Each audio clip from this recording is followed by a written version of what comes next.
ॐ भूर्भुवः स्वः तत्सवितुर्वरेण्यं भर्गो देवस्य धीमहि धियो यो नः प्रचोदयात्। ॐ चैतन्यं शाश्वतं शान्तं व्योमातीतं निरञ्जनं नादबिन्दुसमानीतं तस्मै श्रीगुरुवे नमः। ॐ सद्गुरुचरणकमलेभ्यो नमः। परम पूज्य गुरुदेव परम वंदनीय माता जी के दिव्य संरक्षण में ऑनलाइन दैनिक स्वाध्याय के आज के सत्र में आप सभी आत्मीय बंधुओं का बहुत बहुत स्वागत, बहुत बहुत अभिनंदन है साथियों। आइए भावपूर्वक आज के सत्र का शुभारंभ करते हैं। हम लोग पुस्तक पढ़ रहे हैं स्वाध्याय से समाधि।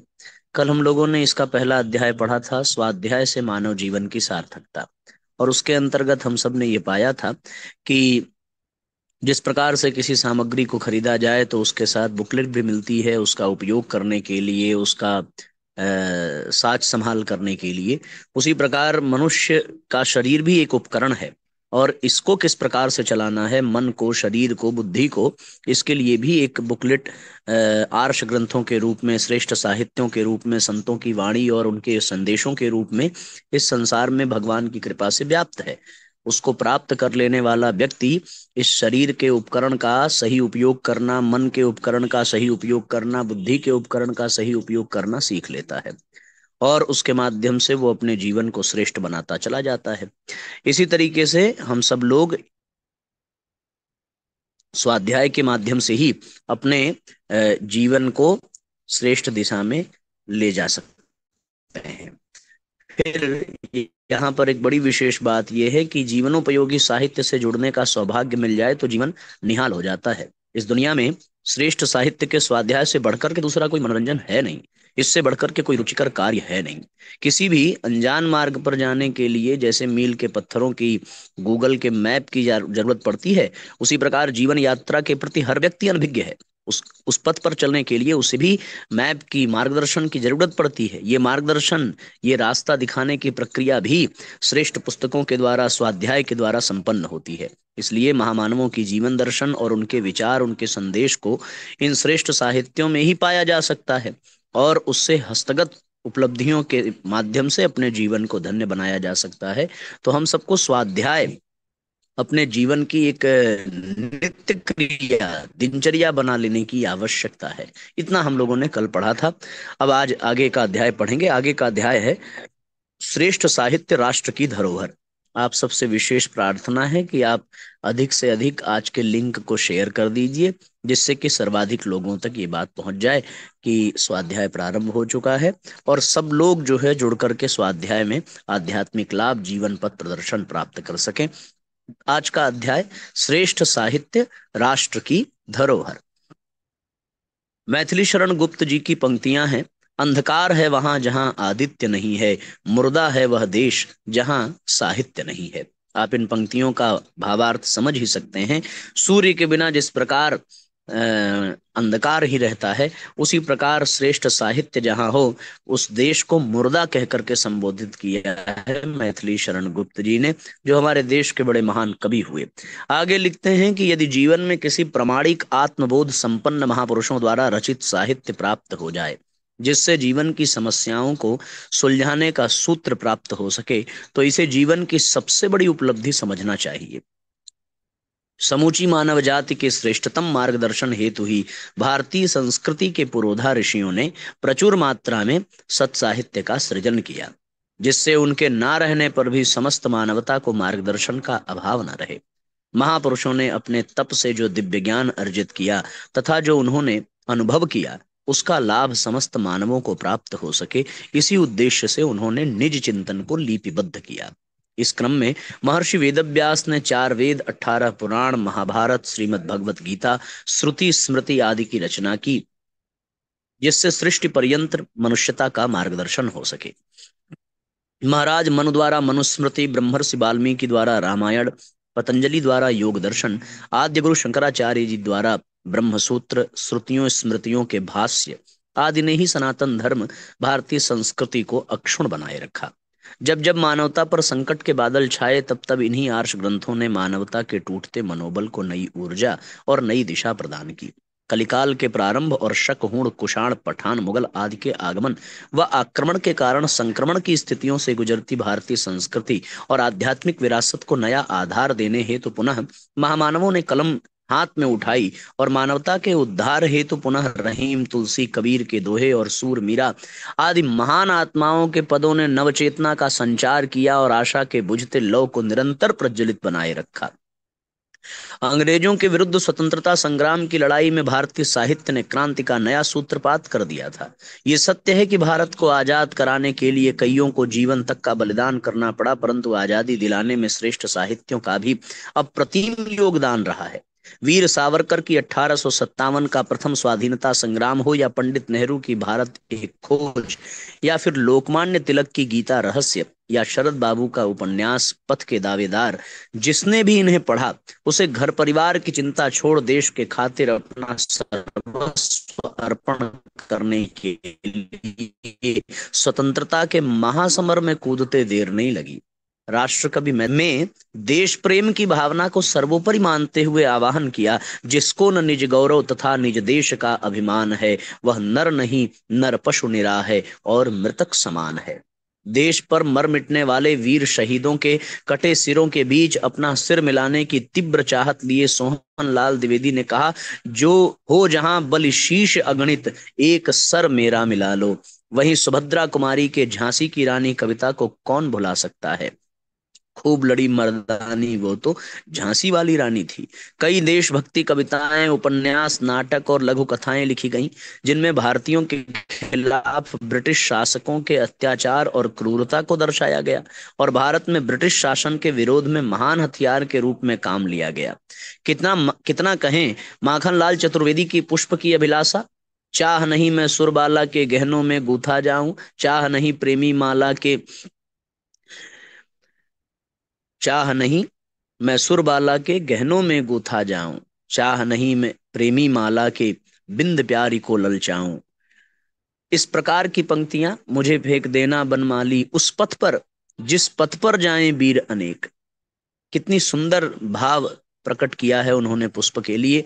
और राम प्रसाद बिस्मिल के दोहे, देखना है जोर कितना बाजुए कातिल में है, भगत सिंह के बोल मेरा रंग दे बसंती चोला, राजा राम मोहन राय की कौमुदी, विपिन चंद्र के बंदे मातरम, महात्मा गांधी की हरिजन, बाल गंगाधर तिलक की केसरी पत्रिका के प्रकाशन और प्रसारण ने भारत के स्वतंत्रता संग्राम में एक चमत्कार की भूमिका निभाई। इसका तात्पर्य साथियों ये है कि साहित्य की अपनी अद्भुत, अनगिनत, अकल्पनीय योगदान है समाज के उत्थान में। बहुत प्रभावकारी होते हैं ये साहित्य। इसी क्रम में हमारे आराध्य के भी साहित्यिक योगदान को अविस्मरणीय ही कहा जाएगा। सैनिक पत्र को माध्यम बनाकर आचार्य श्रीराम की लेखनी ने भी चारों ओर क्रांति की चिंगारी को हवा देने का कार्य किया। जिन दिनों उत्साह भरा वातावरण था, उन दिनों तो सैनिक पत्र की धूम मची हुई थी। गांधी इरविन समझौते के बाद सैनिक पत्र में भी थोड़ा उतार आया था।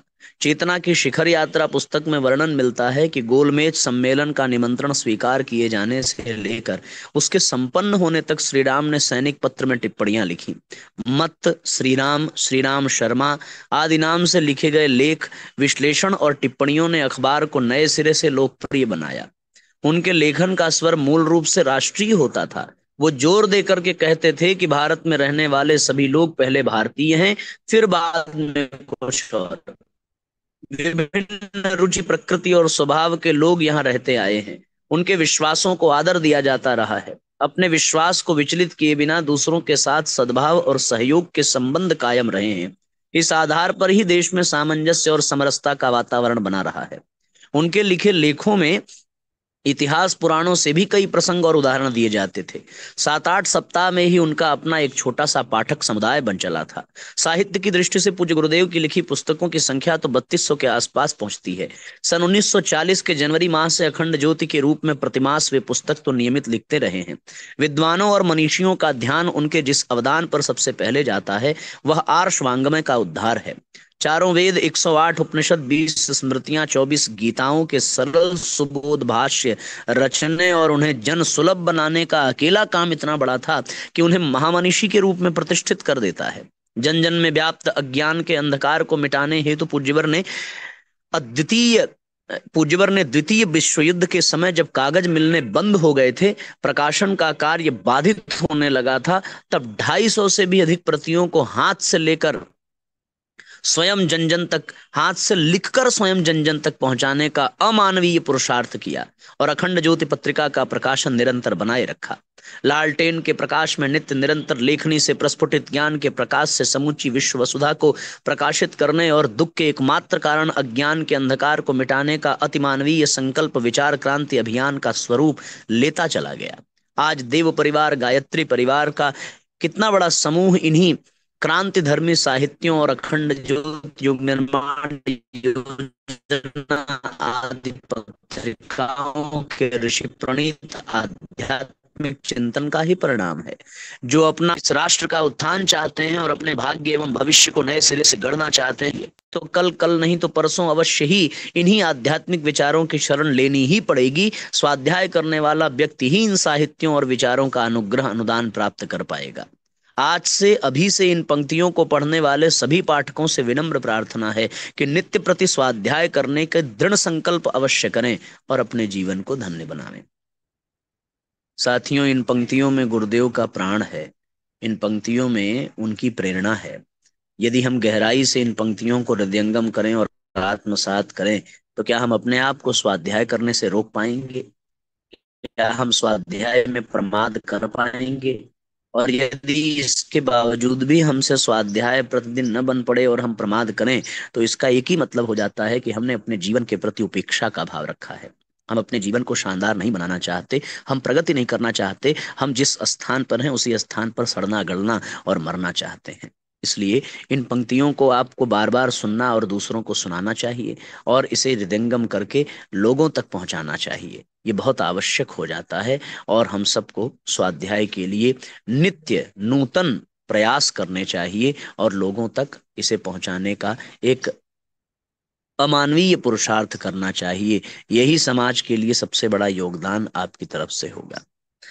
एक प्रश्न है, क्या आप स्वाध्याय करते हैं? इस प्रश्न को हमें समझने की आवश्यकता है। आप देखिए, प्राचीन काल के लोगों में स्वाध्याय की स्वाभाविक वृत्ति हुआ करती थी। हर घर में रामचरितमानस, भगवत गीता, भागवत पुराण आदि धार्मिक ग्रंथ विद्यमान रहते थे और लोग नित्य नियमित पूर्वक इन श्रेष्ठ ग्रंथों का अध्ययन किया करते थे। अब स्थिति तब से भिन्न है। विद्यार्थी विद्यालय की शिक्षा समाप्त होते ही पुस्तकों को दूर रख देते हैं और उनकी ओर देखते भी नहीं है। वर्तमान में भी कई घरों में इन ग्रंथों के प्रति लोगों के मन में श्रद्धा तो बहुत है, परंतु लोग श्रद्धा पूर्वक इन ग्रंथों को पूजा घर में रखकर पूजन भर कर लेना ही पर्याप्त समझते हैं। कई घरों में इन ग्रंथों के दर्शन दीपावली जैसे पर्वों पर वार्षिक स्वच्छता के दौरान ही होते हैं। तब तक ये पुस्तक धूल धूसरित या दीमकों का ग्रास बनी अलमारी के कोनों में पड़ी रहती है। वर्तमान युवा पीढ़ी ने न जाने क्यों इस ओर से बिल्कुल ही मुंह मोड़ रखा है। यह दौर कुछ ऐसा है जिसमें युवाओं में स्वाध्याय और सत्संग की रुचि आश्चर्यजनक ढंग से घटी है। पढ़ने के नाम पर बहुत हुआ तो युवक युवतियां पाठ्य वस्तु पढ़ते हैं और फिर कुछ चटपटे कहानी किस्से, सत्संग तो जैसे उनके जीवन में रहा ही नहीं। इस वस्तु स्थिति के कई कारण हो सकते हैं।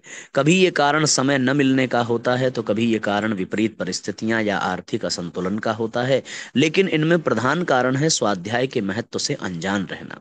जो व्यक्ति जिस कार्य को अत्यंत आवश्यक और महत्वपूर्ण समझता है उसके लिए अनेकों परेशानियों के बावजूद भी समय निकाल ही लेता है। कोई ऐसा व्यक्ति जो प्रतिदिन सूर्योदय के पश्चात ही जगता हो, परिवारजनों के लाख समझाने पर भी समय से न उठता हो, उसी व्यक्ति को यदि कहीं जाने के लिए सूर्योदय से पूर्व ही ट्रेन पकड़नी हो तो फिर वह स्वतः ही निश्चित समय पर उठ पड़ता है। ऐसा सिर्फ इसलिए क्योंकि इस परिस्थिति में उसके लिए ट्रेन पकड़ना अत्यंत आवश्यक और महत्वपूर्ण था बनिस्बत देर तक सोने के। तो हम जिसको महत्व देते हैं साथियों, उसके लिए हर कीमत पर समय निकाल लेते हैं। कोई ऐसा युवा जो अपने अभिभावकों, अध्यापकों एवं मित्रों से छुपाकर गुटखा या सिगरेट का सेवन करता हो, तो भले ही हर पल उसके साथ कोई न कोई हो, भले ही वो कोई अत्यंत आवश्यक कार्य में लगा हो, पर जब भी उसे नशे की तलब लगती है, वो कोई न कोई बहाना बनाकर नशे के लिए समय निकाल ही लेता है। नशा करते ही उसके मन में होड़ लगी रहती है कि जल्दी से सिगरेट समाप्त हो, कहीं कोई देख न ले, किसी को उसकी चोरी का पता न लग जाए। कभी कभी तो किसी के आने की आहट सुनकर बेचारा आधी सिगरेट ही पीकर संतोष कर लेता है। लेकिन इन सब कठिनाइयों के बावजूद भी वो नशे के लिए समय निकाल ही लेता है, क्योंकि उस वक्त उसके लिए नशा करना ही महत्वपूर्ण कार्य होता है। ऐसे अनेकों उदाहरण हैं जिन्होंने विपरीत एवं संघर्ष भरी परिस्थितियों में भी विद्या अध्ययन का अभ्यास नहीं छोड़ा है। समय अभाव होते हुए भी स्वाध्याय जैसे महत्वपूर्ण कार्य के लिए समय निकाला है। एपिक्टेटस 10 वर्ष गुलाम रहा था। उसके मालिक ने उसका पैर तोड़ दिया था, किंतु बाद में उसने अपनी झोपड़ी में बैठकर शास्त्रों का स्वाध्याय किया और विद्वत्ता उपलब्ध की, और रोम के तत्कालीन सम्राट अडियान भी उसके पांडित्य का लोहा मानते थे। पाइथागोरस ज्यामिति शास्त्र के प्रकांड विद्वान थे। वह जीवन शास्त्र और नैतिक दर्शन के भी पंडित थे। बहुत कम लोग जानते होंगे कि वह जंगल से लकड़ियां काट कर लाते थे और उन्हें बेचकर अपनी आजीविका चलाते थे। इटली के मेटास्टासियो जब बालक थे तो शहर की सड़कों पर गाने गाया करते थे। उससे जो पैसे मिलते थे उसकी किताबें और पत्रिकाएं खरीदकर अधिकांश समय पढ़ने में लगाया करते थे, और वो एक दिन इटली के मशहूर कवि बने। सभी जानते हैं कि अमेरिका के पूर्व राष्ट्रपति अब्राहम लिंकन रोड लाइट के नीचे ठंड के महीने में रात्रि में अध्ययन के लिए समय निकालते थे। किताब के लिए पैसे न होने के कारण अपने मित्र से किताबें उधार लेकर पढ़ते थे। एक रात पढ़ते पढ़ते सो जाने के कारण किताब के पन्ने कोहरे से गल करके फट गए, तब उसकी आपूर्ति हेतु उन्हें अपने मित्र के घर 1 महीने घास काटने की नौकरी करनी पड़ी थी। जिन जिन महापुरुषों ने बड़े बड़े काम किए हैं, उन्होंने वो काम समय का सदुपयोग विद्या अध्ययन और बौद्धिक प्रतिभाओं के विकास के द्वारा ही किए हैं। दिन भर में 24 घंटे होते हैं, जिसमें 8 घंटे काम करने, 8 घंटे सोने के लिए निकाल दिए जाएं तो अन्यान्य विकास कार्यों और मनोरंजन के लिए 8 घंटे बचते हैं। विद्या अध्ययन सर्वोत्तम मनोरंजन है। यदि इसके लिए प्रतिदिन 2 घंटे का भी समय दिया जा सके, तो संसार की अनेक पुस्तकों, परिस्थितियों, जीवों, जीव वृत्तियों, तत्वों का ज्ञान प्राप्त कर सकते हैं। कन्फ्यूशियस का कथन है, रात भर प्रार्थना करने की अपेक्षा 1 घंटे का सद्ज्ञान संग्रह अधिक अच्छा है। एक स्पेनिश पत्रकार ने एक बार महात्मा गांधी से प्रश्न किया, आप अब जिस रूप में हैं वह बनने की प्रेरणा कहाँ से मिली? गांधी जी ने बताया, भगवान श्री कृष्ण, महापुरुष ईसा, दार्शनिक रस्किन और संत टॉलस्टॉय से मिली। पत्रकार अचंभे में आ गया। उसने अनुभव किया कि इनमें से कोई भी तो गांधी जी के समय में नहीं रहा, फिर उनसे प्रेरणा वाली बात वो कैसे कहते हैं? उसने अपनी आशंका व्यक्त की। इस पर गांधी जी बोले, महापुरुष सदैव बने नहीं रहते, ये ठीक है, समय के साथ उनको भी जाना पड़ता है, किंतु विचारों, पुस्तकों के रूप में उनकी आत्मा इस धरती पर चिरकाल तक बनी रहती है। जिन्हें लोग कागज के निर्जीव पन्ने समझते हैं, उनकी आत्मा उन्हीं में लिपटी रहती है। उनमें जीवित रहे लोगों को दीक्षित करने, संस्कारवान बनाने और जीवन पथ पर अग्रसर होने के लिए शक्ति, प्रकाश और प्रेरणाएं देने की सामर्थ्य बनी रहती है। मुझे भी इसी प्रकार उनसे प्रकाश मिला है। गीता का प्रतिपादन किसी भी शंकाशील व्यक्ति का सही मार्गदर्शन कर सकते हैं। संसार में रहकर कर्म करते हुए भी किस तरह विरक्त और योगी रहा जा सकता है, यह बात मुझे गीता ने पढ़ाई। इस तरह मैं भगवान कृष्ण से दीक्षित हुआ। दलित वर्ग से प्रेम व उनके उद्धार की प्रेरणा मुझे बाइबल से मिली। इस तरह महापुरुष ईसा का अनुयायी बना। युवावस्था में ही मेरे विचारों में प्रौढ़ता का, प्रखरता तथा आशापूर्ण जीवन का जीने का प्रकाश अनटू दिस लास्ट से मिला। इस तरह रस्किन मेरे गुरु हुए, और बाह्य सुखों, संग्रह और आकर्षणों से किस तरह बचा जा सकता है, यह विद्या मैंने the kingdom of God with in you से पाई। इस तरह मैं महात्मा टॉलस्टॉय का शिष्य हूं। कितनी बड़ी बात है साथियों। आप इन पंक्तियों को पढ़ करके आप अपने आप से पूछें कि हम लोग कितने सौभाग्यशाली हैं जो इन पंक्तियों को सुन पा रहे हैं। सशक्त विचारों की मूर्तिमान प्राणपुंज इन पुस्तकों के सानिध्य में नहीं आया होता, तो अब मैं जिस रूप में हूं उस तक पहुंचने वाली सीढ़ी से मैं उसी तरह वंचित रहा होता, जिस तरह स्वाध्याय और महापुरुषों के सानिध्य में न आने वाले कोई भी व्यक्ति वंचित रह जाते हैं। शास्त्र का की 3 प्रमुख अनुज्ञाएं हैं, सत्यम वद, धर्मम चर तथा स्वाध्यायान मा प्रमदः। अर्थात सत्य बोलें, धर्माचरण करें और स्वाध्याय में प्रमाद न करें। इस निर्धारण के अनुसार सत्य और धर्म के ही समकक्ष स्वाध्याय को भी प्रमुखता दी गई है। स्वाध्याय का शब्दार्थ है स्व का अध्ययन, अर्थात अपने आप का अध्ययन। अन्य किसी विषय के अध्ययन एवं स्व के अध्ययन में आकाश और पाताल जैसा फर्क है। साधारणतया अध्ययन तो उसे पढ़ने को कहते हैं जो सरसरी दृष्टि से मनोरंजन के लिए कोई पुस्तक पढ़ी जाती है, पर स्व का अध्ययन तो एक पुरुषार्थ है। उसे करते समय चित्त की सारी वृत्तियां एकाग्र कर विषय पर ही केंद्रित करनी पड़ती हैं। परम पूज्य गुरुदेव का कथन है, स्वाध्याय के लिए निर्वाचित विषय ऊंचा, आदर्श और पुनीत होना आवश्यक है। ओछे और निम्न कोटि के साहित्य स्वाध्यायी को भी अपने समान ही बना लेते हैं। स्वाध्याय के लिए धार्मिक, आध्यात्मिक और दार्शनिक साहित्य जो किन्हीं प्रामाणिक व्यक्तियों द्वारा ही प्रणयन किया गया हो, उचित होता है। निरर्थक, निहिसार और अनुपयोगी साहित्य पढ़ने वाला एक बार किन्हीं विषयों का विद्वान भले हो जाए, किंतु ज्ञानी नहीं हो सकता। बहुत कुछ जानते हुए भी उसकी जीवनी गति एक सीमित परिधि में ही चक्कर लगाती रहेगी। स्वाध्याय वही कहा जाएगा जो हमारे जीवन की समस्याओं पर, आंतरिक उलझनों पर प्रकाश डालता है और मानवता को उज्जवल करने वाली सत्प्रवृत्तियों को अपनाने की प्रेरणा देता है। कुछ भी पढ़ा जाए उसे स्वाध्याय नहीं कहा जा सकता। मनोरंजन प्रधान उपन्यास, नाटक एवं श्रृंगार रसपूर्ण पुस्तकों को पढ़ना स्वाध्याय नहीं है। कुरुचिपूर्ण गंदे साहित्य को छूना भी पाप है। सच्चा स्वाध्याय वही है जिससे हमारी चिंताएं दूर हों, हमारी शंकाओं कुशंकाओं का समाधान हो, मन में सद्भाव और शुभ संकल्पों का उदय हो तथा आत्मा को शांति का अनुभव हो।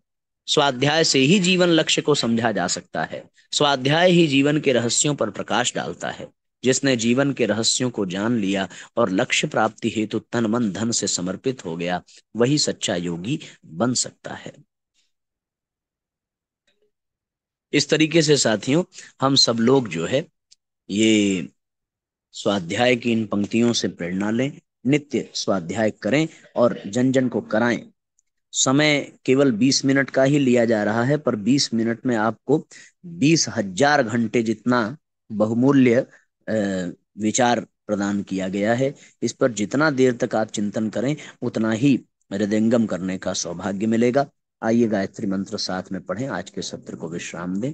ओम भूर्भुवः स्वः तत्सवितुर्वरेण्यं भर्गो देवस्य धीमहि धियो यो नः प्रचोदयात्।